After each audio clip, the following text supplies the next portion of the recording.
Alrighty, so today I have my B unit that we just put the Kato drive in. I've taken it apart and I've decided to put some service lights on the ends, one light on each end. Just a little added feature. It's a fun little project, doesn't take a lot of skill or doesn't require a lot of time to do. And so inside in the decoder we have these tabs over here. Let me focus in on this a little bit more.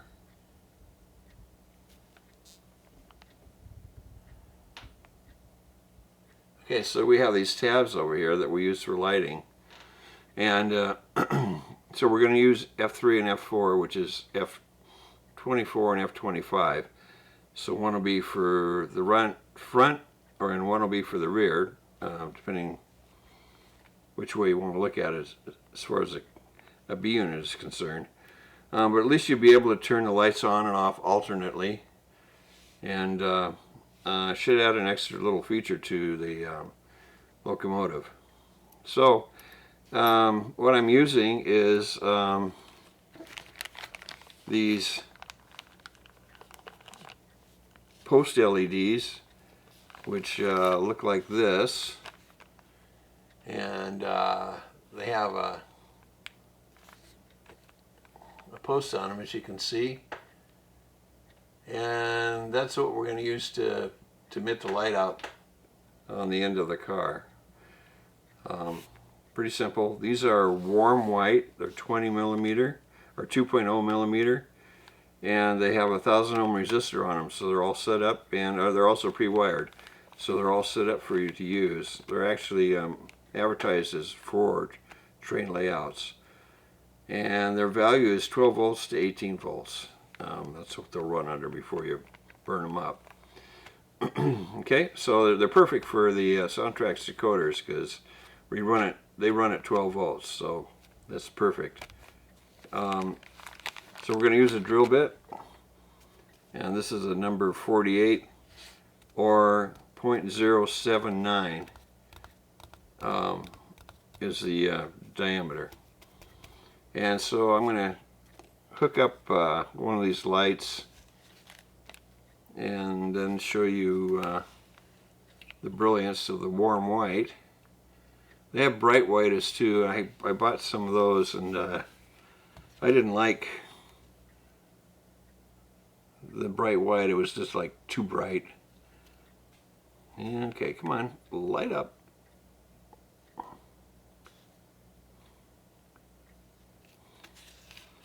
Get the light here. Oh, help if I get my wires in the right way. Hang on here a sec. There we go. Ta-da. Okay, so there's the warm white. See, it has kind of an incandescent look to it. Yeah. There it is right there. Not bad. Yeah. So that's what we're going to use. Simple little project. Shouldn't take too long to do. So let's get our holes drilled here and hook her up. Okay, so I got the first hole drilled. You can see it here on the end of the car. And I use a scribe like this. And then I go through and use a little pilot drill to get the hole started. And then from there, I go ahead and use the base that's going to be the one that makes the LED fit correctly. So that's the process that I use. I go through and show you how to do this, but I have a really small work area, and it's difficult for me to see what I'm doing. It's making sure the camera's working like it's supposed to. So I got this drill out, and what I'm going to do is put the LED in here and show you how it glows. So that just slips right in there. We're gonna, this is a little bit long. As you can see, it's sticking out. Come on, focus. Yeah, you can see it's sticking out. But what we're going to do is grind that down with the Dremel tool so that it fits flush here and you won't even be able to see it.